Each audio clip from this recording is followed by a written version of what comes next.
Righty, good morning from Paradise Surfers.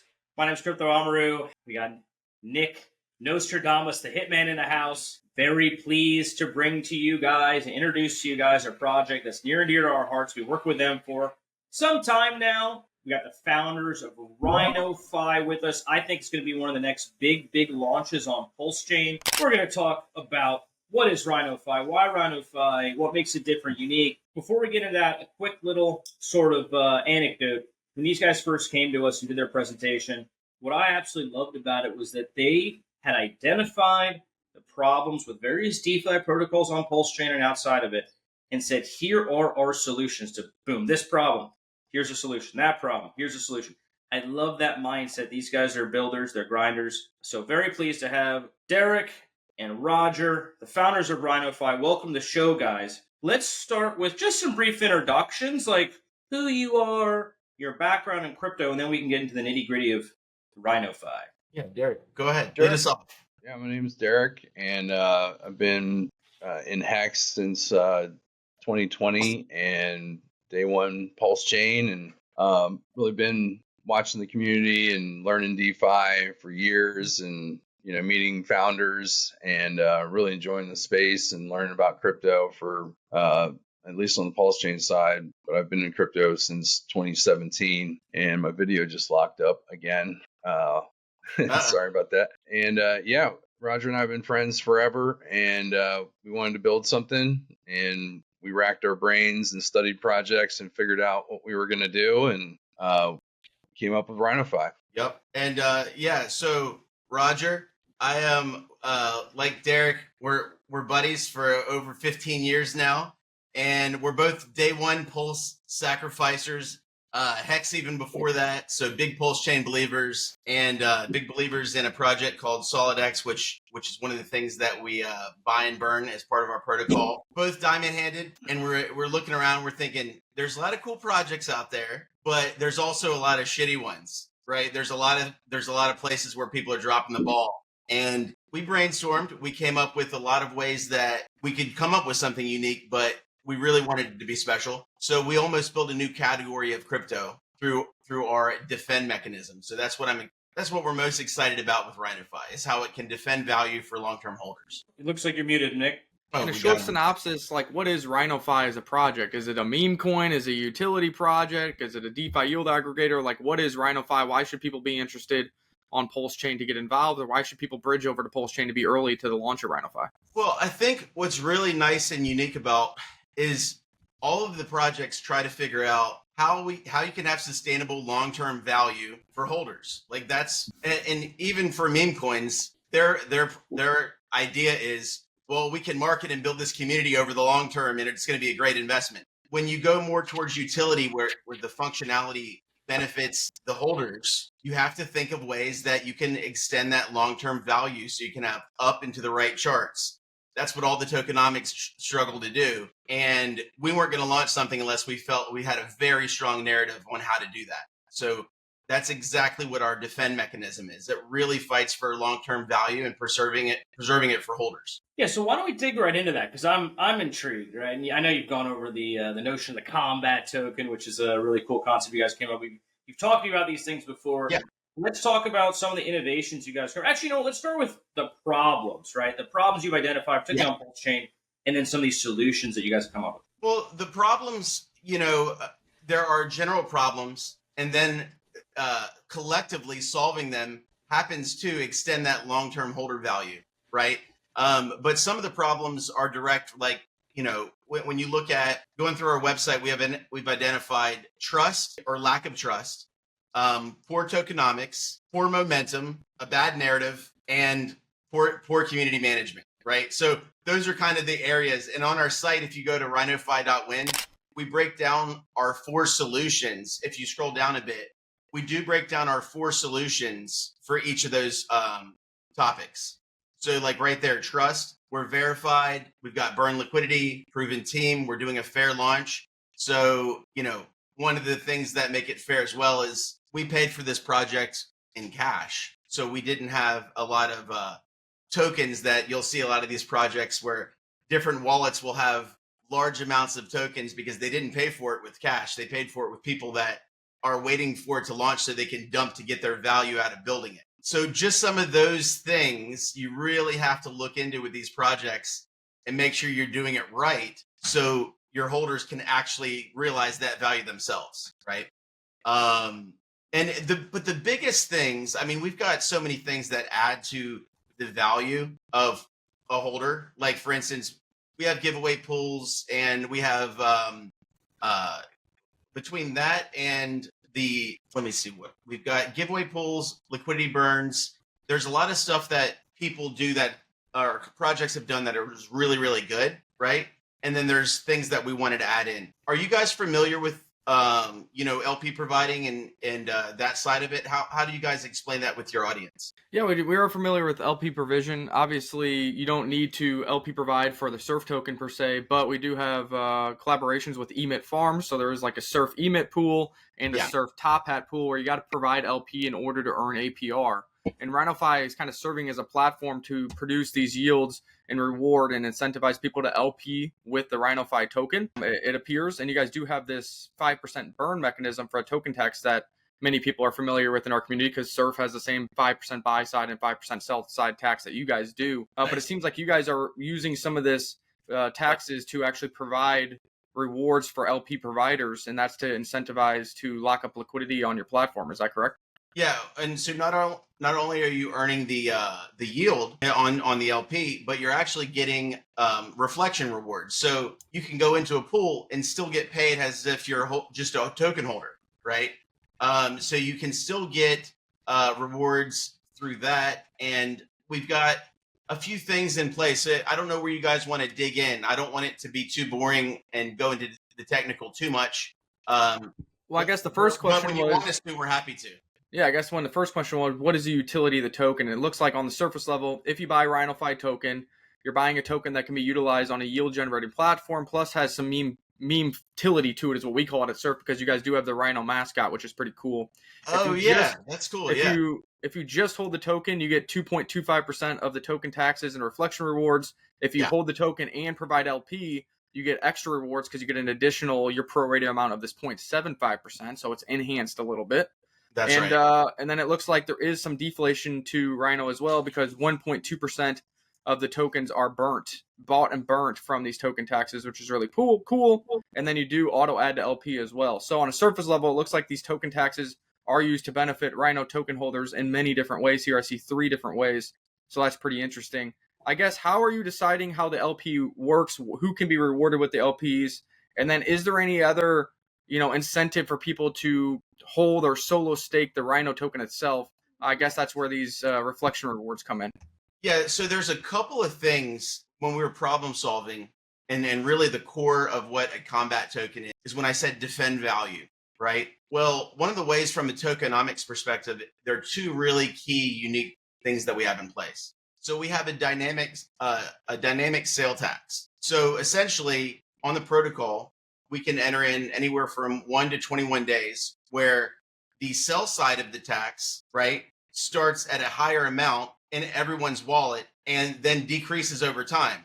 So long-term holders benefit by having a lower sale tax. And short-term dumpers that come in, try to pump and dump, well, they're still going to be paying more tax on the exit out, which is going to be redistributed to our long-term holders, right? So, and that can go down over time. So that's one of the unique things that we have that no other protocol has put in place yet.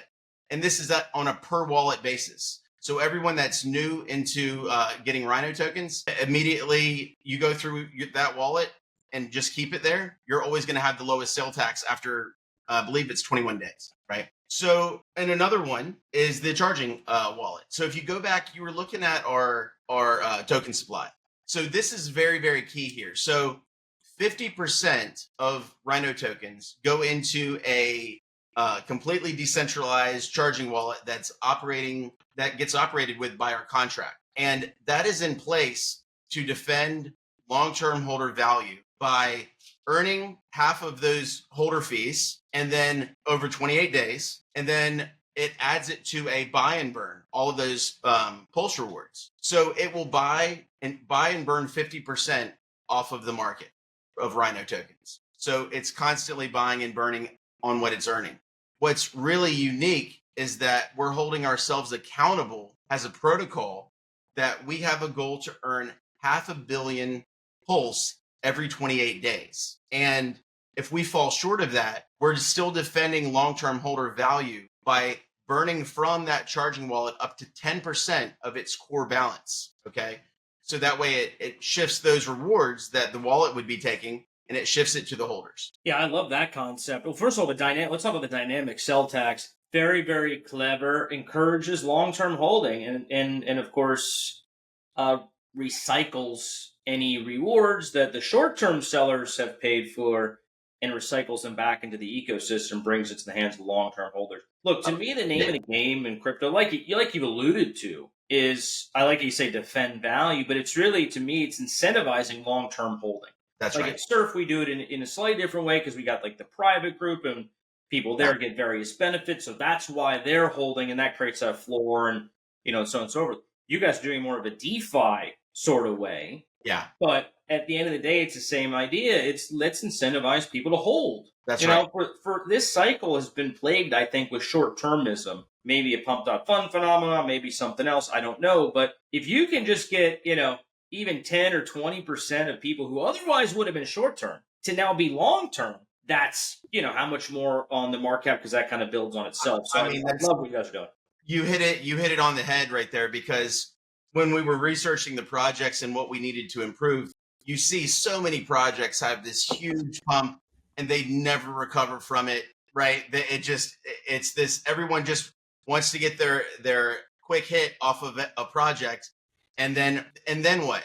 What's left? What's there to be excited about? What's there to, add more value to holders? Like, why would they hold? And even with these fee system tokens, I'm going to get a percentage of the fees. But if the fees are really low for a particular cycle, then holders really don't get paid much. So why are they incentivized to hold?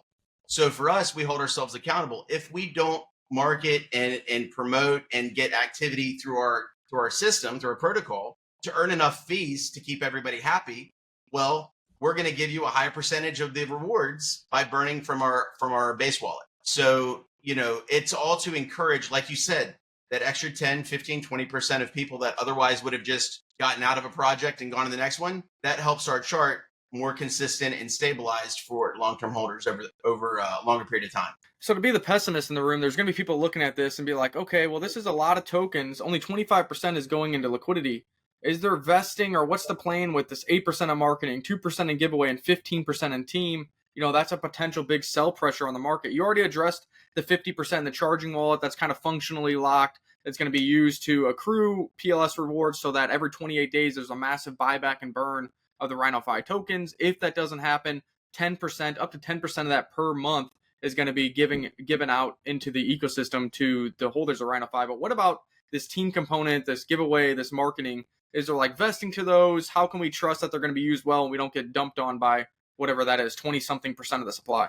That's a phenomenal question. And I'll address it, and if Derek is if his mic is on, I'd like to have him weigh on it as well. Derek, you there? Okay, cool. Oh, okay. So let's talk about that for a second. By the way, yeah, glad you guys are locking the team tokens. I think the marketing wallet, I will just mention here that we at Crypto Paradise are helping RhinoFi with marketing and other sort of strategic support. And so we'll do our best to make sure you guys are going to go off and give a whole bunch of tokens. And so we'd say, hey, don't do that, pump the brakes. That's kind of one of our roles here. Not that we can necessarily guarantee perfect outcomes, but, we'll do our best to help steer the ship and make right decisions on the marketing front. Yeah. But let's talk about the giveaway wallet for a second. So did you say that top 100 holders are getting giveaways in some certain intervals, or what is that?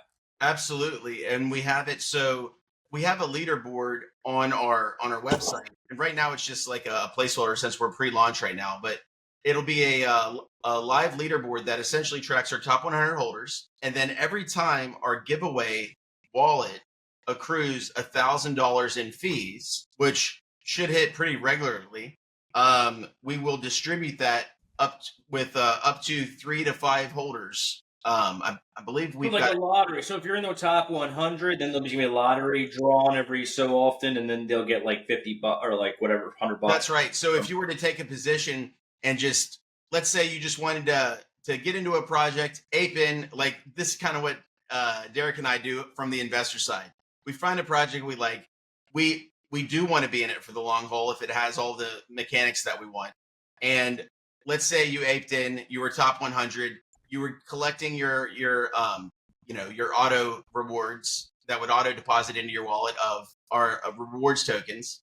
You could be in the LP earning yield, but all while that's happening, if you're in that top 100, you're also eligible for those giveaways. Every time it hits $1,000, anywhere from 3 to 5 of those are going to get distributed that $1,000 every time. And I believe it's paid out yeah. That's pretty cool because that's provably random and it's in Pulse, so it means they're not going to sell. And I mean, $1,000, so $333 each every time there's that lottery system, and you got a 3% chance to win. That's a nice little enhancer to maintain and keep fighting to be in the top 100 there. Because again, to randomly win $333 at any given time is pretty sweet. And even with our rewards, we wanted to think, how can we protect long-term value? And what you don't want in your system is people that are gaming you to be dumpers on and create instability to the price. So even with our giveaway reward, what we were looking at is top 100, but it's when a certain amount accrues in rewards. So you can't necessarily game it on a certain timeline, like, oh, it's paid out on this specific date. So I'm going to ape in to be in the top 100 and then get a chance at winning and then, dump, because you never really know exactly when those rewards are going to get generated to hit. You can game it a little bit and see when it's getting close and kind of predict it, but you don't have like a specific hard-coded event where everybody can ape in and then dump on the system. That makes sense. Yeah, what I love about RhinoFi, I love a lot of things, but sort of at a high level, is you guys have really thought things through, right? Just you describing that is like, wait, we don't want to get screwed over here by like short-term people or whatever. Not all projects would have thought to do it exactly like how you just described.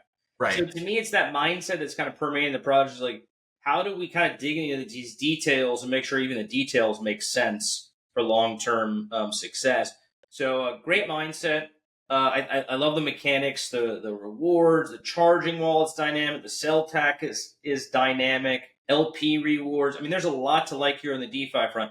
I want to switch gears though to the launch actually, because that's coming very soon. Yeah. What's the deal with the launch? When launch? How do we get involved early? Tell us all about the launch. Absolutely. So, and I did want to hit before we go into the launch stuff, one more thing about the dynamic sell tax, because you brought it up, and then I went into, I think, the charging wallet. But the other reason that really helps protect people, especially at launch, because we are doing a fair launch, kind of a good segue into that. And a fair launch means that there's not a whole bunch of tokens that have been gifted out to a bunch of people that you can get dumped on when you participate. So there's not like a lot of people at a really low cost basis that you have to fear. Everyone has the same opportunity to participate at day one, second one, when the contract goes live. Everyone gets the information in our Telegram group. And one of the things that protect it is with our dynamic sell tax. When you a lot of times bots will try to front run that fair launch, and when they do, they're going to come in, they're going to buy it up at the lowest possible price. And we penalize them because if they're not long-term holders, which typically bots are just trying to get in, get a multiple and get out really quick. And when they do, we will have a sale tax that's very high during launch. So that way, if you do get front run by a bot, when they sell, those rewards are collectively going back to our holders, right? So, we really wanted to make sure and safeguard that, because a fair launch is exactly what it's named as. We wanted everyone to have a fair chance of feeling like they're able to get in on day one of, feeling like you're getting on day one of Ethereum or day one of Bitcoin. Like, could you do it? Well, now it's more realistic than before. You're going to want to join the Telegram, folks. Anyone watching this live stream, now live or in the recording, join the RhinoFi Telegram. That is where you're going to get all the information first, the contract address, any giveaways or marketing that they're going to do around the launch. Get into the Telegram. That's how you get that alpha. So don't sleep on that. The bot thing is interesting, right? Like, in most ecosystem, bots are just a total negative. It's very hard to find any kind of positive. You were talking about a fair launch coin on like Solana or something like that, and they just snipe and then they're dumping on everybody. It's all bad news except for the bot owner. But in PulseChain, it's a little bit different. Yeah. Because the taxes and the way you guys are doing it's even better. Like, I think back to the surf launch, we never had the dynamic sell tax. We always just had the 5% sell. Right. But man, that launch, there was so much volume, largely because of the bot, that it did generate a ton of money for the DAO, Yeah. right? Burned a ton of tokens. We burned like 2% of the supply in that period. But you guys are actually taking it to that next level, which again is what I love about RhinoFi. You're saying, hey, this is good. We want to do it better. So we're going to do this dynamic sell tax in the beginning, make it even more, rewarding for the true believers when all these bots are selling out. So very, very good stuff. It's second mover advantage. It's like, you know, if a protocol is out there, you're going to see what's good and what's bad about your predecessors, and you're going to constantly try and raise the bar. With us, you know, we did, the reason we are RhinoFi is because we're resilient motherfuckers, right? We've been through a bull and a very extreme bear cycle, and we're still here. So we've both of us have been through an extreme bull, an extreme bear, and then, you know, what we're getting into now with our current cycle. So Rhino is just kind of that perseverance and that tough exterior, but it's actually representing our holders and the community that we want to build. Is people that feel like that too, where they want to push forward with a strong narrative, and they want to have a very strong community. That's what we're building. And by the way, I want to say too, Crypto Paradise, like, I think that what we're doing from a marketing front and the planning and the strategy and the care that we're taking, the same care that we took in figuring out the dynamic tax and the way that the giveaway works and the charging wallet, has to equally be done on the marketing side. Because any holder, if I'm a holder of a project, I want to see, how are you bringing people in and getting the exposure? And you never really see a great plan. And I'm super excited working with you guys, because you guys get it. You guys personify it. You build something that people want to be a part of. You're building a phenomenal community, but also you have a game plan and you look at it from strategy. And I think a lot of people just kind of wing it, right? And that doesn't really, history shows that you can wing it and get lucky, but I'd rather not rely on, you know, the luck. You've got to have a consistent strategy. Well, I think a lot of people will be like, oh, I've been in crypto, I can launch a project because I can get this code done, whatever, but they don't understand how much time and effort it takes to actually keep the project going and let it have success to even catch the wave of the next bull cycle. You know, it's not so, you know, it looks easy from the forefront. And then once you get involved, a lot of people, that's why a lot of projects probably aren't even planned to be rugs. They just, you know, don't have what it takes. They don't have the capital to make it work. They don't have the time to make it work. And you got to understand cycles, whether you have the best fundamental project in the world, there's going to be ups and downs. There's going to be trading. Oh, yeah. And when it's down, your dopamine levels are way low and it doesn't feel good to keep pushing the project. But if you have conviction in the product, the meme, the utility that you're producing, and understand that the good projects can be cycle after cycle, and this market is cyclical, that's what gets you up every day. You know, the candles aren't always going to be green. You got to get out there and do your promised live shows, your promised marketing, even when the candles are red, and be like, look, guys, this is a buying opportunity because X, Y, and Z. And talking about buying opportunities, you know, people will be like, is RhinoFi choosing to launch on PulseChain? I'll let you just tell why, but also, you know, why would you launch on PulseChain? PulseChain is down and to the right, near all-time lows here. Well, I see that as opportunity, because we actually launched a surf token at the previous low, and what that did is allowed us then, when PulseChain started moving up and the blue chip started moving up, it juiced our LP pools, it juiced our volume, and our price got to ride that wave as well. So understanding that everybody wants to launch when the bull market is euphoric and exploding, that does give you short-term gains. But locking in liquidity and launching when the network is low actually allows you to get way more juice out of it, if we're correct, and PulseChain is just starting its bull run. Because as PulseChain then starts working up, you get to capitalize on that rise as well, because you have that LP bonding with these blue chip assets. So that's why I think the timing could be good here. Another dip on PulseChain, you guys looking to launch in about 7 days, and you get to ride this next wave up of PulseChain that we think is coming. So you asked a great question, is why PulseChain, and I want to answer that. But before that, I want to hit a previous point that you brought up. That's my hound in the back. So if I have to mute her and go and like get her into the office, I apologize. So the cycles that we have, we even planned our tokenomics in the way that RhinoFi works with the contract, also to figure out what a lot of contracts don't have, which is when you look at momentum and you look at building a community, what's going on, right? Well, you know, how are you going to have activity where people are still paying attention? Well, every 28 days, we're going to announce whether or not we A, hit our rewards goal and everybody's happy, or B, it was short. Okay. So we actually burnt from our charging wallet and we were redistributing rewards. So we're celebrating some sort of event every 28 days. The giveaway wallet, that's something to celebrate every time we get holders. We're going to be announcing that in the Telegram. We've got the buy bots that are announcing the buys. We've got milestones when they're hit. So we've built in the tokenomics and in a way that keeps the conversation rolling. Even when it comes to interacting with our DApp, right? You can manage everything on our site. It's very interactive. You can see what your buy, sell, and sell tax is currently at because of the dynamic. You can see what your rewards that you've earned in the LP or as a holder. You can see where you're at on the leaderboard.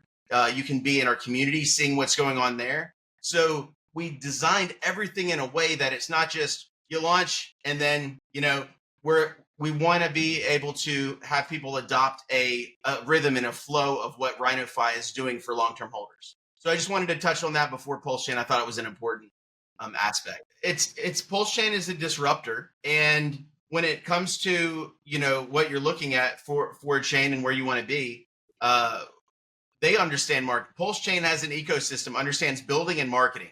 Well, when you're going through a bull, those are things that are very important. But number two, and I don't know if your audience knows the complete story, or maybe if there's new audience members that are coming into Crypto Paradise or RhinoFi and they're watching this, it's really important to understand the dynamic of the fact that PulseChain has this gigantic backing of over $500 million sacrificed dollars that speculatively no one can guarantee, but the obvious plan or kind of the writing on the wall is that sacrifice, when advantageous and at the right time with ETH price, will flow into PulseChain and ramp the fuck out of the price with ridiculous multiples. And if you've seen, the last point I'll make of it is, if you see what $1 million influx of cash can happen with PulseChain, and then you look at what is available out there, it's ridiculous, the potential multiplier that is just on the verge of being enacted. So yeah, and this is something we've been talking about a lot recently. A few weeks back, I said the next narrative that's going to drive this market is this Ethereum strategic reserve. And since then, this website has been made public. Coinbase has been adding Ethereum. The PulseChain SAC wallet was added to this website. And now SharpLink Gaming, the first publicly traded company to really go heavy into this Ethereum strategic reserve narrative, has over 188,000 Ethereum. This isn't updated either. They just bought more today.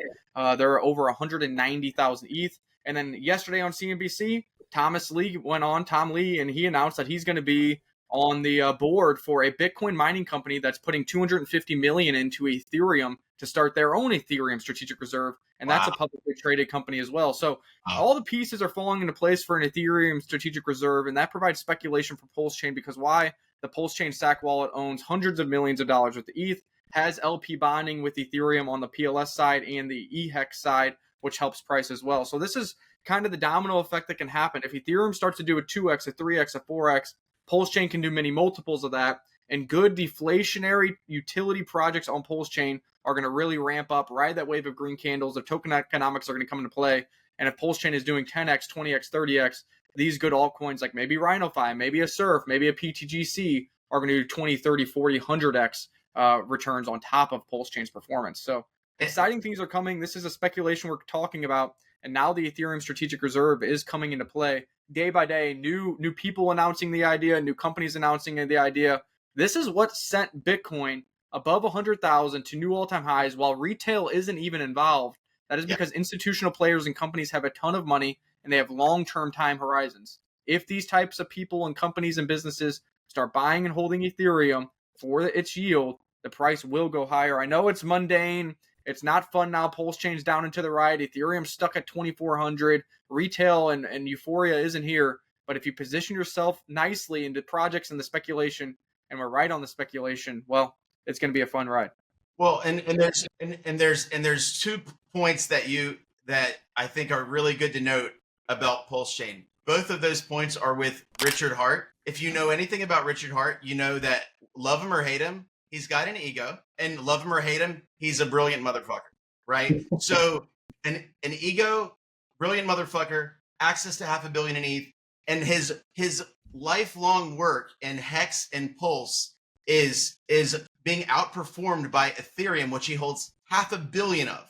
Okay, so if you have an ego and you're super brilliant, and the chain that you launch has the opportunity to pump and crush all other chains by you taking an action, do you think he'll take it? I think he will, right? Like to me, it's perfectly positioned for it. And to go on with timing, it was just a few days ago, maybe last week, that Richard Hart said that, hey, be ready. In 1 to 2 months, there's going to be a massive marketing campaign of physical goods, millions of them being delivered directly to people's households. So, I think things are lining up well. We got a dip in PulseChain, which gives opportunity. You have the SEC that's going to be closed in the next 5 days. You have Interpol that's probably going to follow shortly after. And there's going to be a massive IRL marketing campaign in 1 to 2 months. And why do I know this is actually happening? Number one, Richard Hart doesn't really lie. He kind of follows through on everything he says. But number two, I was added to a group and they're talking about, hey, we got multiple 40-foot shipping containers that we need warehouse space. And these are going to contain the items, and trying to figure out logistics for that. And maybe one of those ends up in the warehouse that I have. So this is going to happen. It's a faction of what is the timing going to be? What is the end result going to be? But this is kind of the first big marketing ploy that Richard Hart is kind of putting on himself. I know he's putting it behind the scenes of various, charitable organizations. He announced yesterday there's one in the United States, there's some other in these other countries, and he's trying to make it a global phenomenon. And, when the time strikes, things are going to happen very quickly. You do some marketing on top of some insider injection of capital, probably from Richard Hart's funds, aligned with Ethereum rallying, and you're poised for a big move over in PulseChain. You don't want to be late to it. I know we've been beating the drum for a long time. The blue chips are down, but the altcoins that we've been telling you guys to get positioned in, and that's in X, that's in PTGC, that's in Surf, have been done many multiples while producing passive income, while the general network is down and to the right. So what do you think happens when the network itself turns around and these assets are LP bonded with all these blue chips? And this is another project here with RhinoFi that we're saying, hey, try to get in early, try to get LPs structured. The deflationary mechanisms are solid. You'll earn passive income along the way. And inevitably, when PulseChain rallies, RhinoFi is going to benefit in a big way as well, because you are incentivizing people to lock liquidity with your asset. Meaning when those assets do well, it's going to generate revenue for your project that produces a lot of momentum and deflationary token economics. But also when those assets do well, they're going to help drag your LP up and your price up as well. Absolutely. Very well. My bad, gents. Had to deal with my kids who are not in school this week. But anyway, I want to talk about the launch real quick because, you guys want to be in the Telegram. You want to be in the Surf DAO, honestly, because the Surf DAO, first of all, these two guys are in the Surf DAO. Shout out to you guys for getting that 200,000 Surf and hold on and being an awesome part of the Surf DAO and that community. But you're going to want to be in the RhinoFi Telegram. What these guys are doing around the launch, I really like it. It's strategically placing themselves within important communities within PulseChain, getting this project and the word out to various influencers and various communities and whale groups within PulseChain. It's going to be kind of a if you know kind of launch, which I absolutely love that because, look, you as a fair launch, you want to give folks who are going to believe in the project long term the opportunity to get in early, not have to be fighting with every Jeet in the world to get a bag. So you want to get the smart whales who are going to support long term, let them get in, let them get a bag and help. And then they're incentivized to help push the project. So it's kind of a if you know launch. There's going to be plenty of marketing happening after the launch. And like I said, we're going to be helping these guys with that and putting together a nice strategy. But if you know. So get in the Surf DAO to get these alpha calls and get in the Rhino Telegram group because what's it, 7 days from now, the contract will be dropping. And if you know, you know.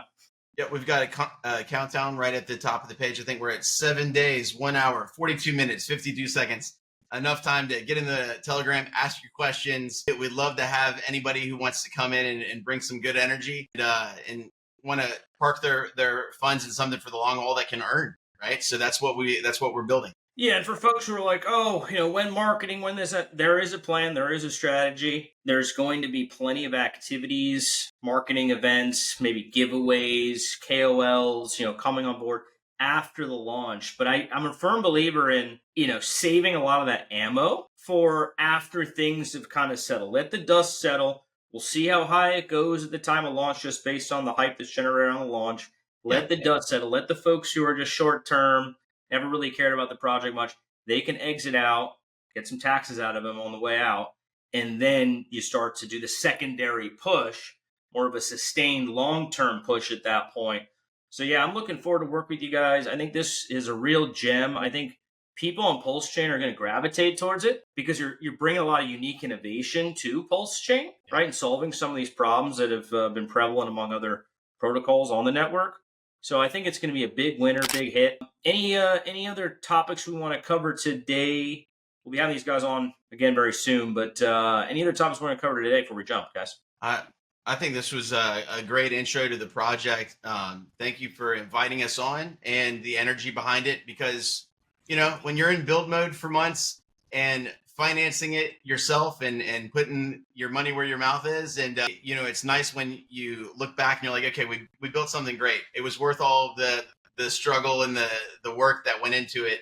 And now it's time to have fun with it, right? We've done all the work. Now it's time to have fun with it. So hopefully people will want to come have fun with us and be involved in a good project. One final thing I'll mention real quick is a little behind the scenes alpha. So these guys actually connected us with the devs that they use to help build a lot of protocol. These devs are switched on. We had a great call with them about something related to Surf, which I won't necessarily reveal here and now. But man, the devs are switched on. I know this thing has been audited as well. So, you know, from a protocol and tech standpoint, very solid. You can see these guys are fully doxed, putting themselves out there, doing the rounds within various communities in PulseChain. I think this could be a big winner. Do your own research. By the way, full disclosure, we are going to secure a bag of RhinoFi, so we're going to be financially interested in its outcome. I always want to like to put that disclaimer out there so folks are, knowing that we want this to do well. But do your research, get in the Telegram, ask the questions. Derek and Roger are open book, and I'm sure they'll help you out with anything you need. And I want to say one thing as far as you guys being involved in the transparency. And I want to say that, number one, these guys being involved in the project is a huge win because they're absolute professional, know what they do, the best at it. But the biggest thing for me was how excited they were. They wanted to be involved and be long-term holders. And they're working this interview, the time that's committed. So these aren't like a bunch of meaningless free tokens that they wanted to be part of this. And I think that synergy and the belief in the project is for the long term. So we didn't want our community to be concerned because we are very tight on our tokens, right? So I think that the vested interest in the amount of work that's going into this really shows the mutual belief in the project. So we're really happy to have you guys on as a marketing partner. Yeah, and I think the other thing to add to that is why are we, obviously we're incentivizing Rhino go up, but why are we excited for it? Why did we do it? And then also for the Surf people, like, oh, you're giving these calls. Is it going to extract value from the Surf token itself? Lotta. Well, the first thing that we said on our first call is like, hey, how can we integrate Surf into the project? How can we, provide value back to the Surf? Instead of asking for more tokens, we asked for the tokens that we had or the funding that we had. Plus we want Surf utility. So there will be an initial LP with RhinoFi and Surf. Why does this benefit us? Why do we want it? Well, number one, when RhinoFi first launched, we wanted to have a great launch because if it has initial LP with Surf, that means more Surf are taken out of the open market to fill that LP pool as it grows. And then, vice versa. Once that grows, it benefits RhinoFi because that's another LP pool that can generate volume, generate fees, and create the deflationary mechanism in which you guys have. Number two, we also want Surf LP to be incentivized on the RhinoFi platform, meaning, hey guys, if you do RhinoFi plus Surf added to an LP, you enhance the rewards that you earn for being on that LP. We want that LP to get nice and fat so that it can draw more volume from AMM bots, from arbitrage traders, speculators, because then we benefit from fees, RhinoFi benefits from fees, and we're LP bonded together. So when Surf price goes higher, it helps RhinoFi. When RhinoFi price goes higher, it helps Surf price. So we're not only incentive and short-term gains from RhinoFi, the token itself, but we understand that if RhinoFi does well, it provides a nice utility for Surf.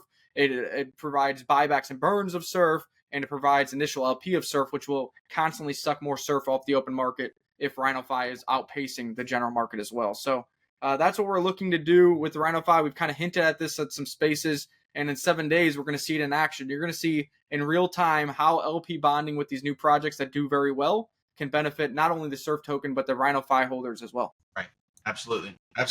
All right, guys, my daughter's here. She's begging to go to the beach, which I promised to do that with her. So let's get this wrapped up. Appreciate you guys jumping on. We'll have you back in. We'll get you on maybe a week after the launch for like a launch recap. That should be fun. But we're gonna be doing a lot of short form videos, do some spaces with you guys. So this is just the start of that long term partnership between Rhino and Paradise, Crypto Paradise. Get into the Telegram, folks, and we'll see you guys on the beach. See you guys. Thanks for having us.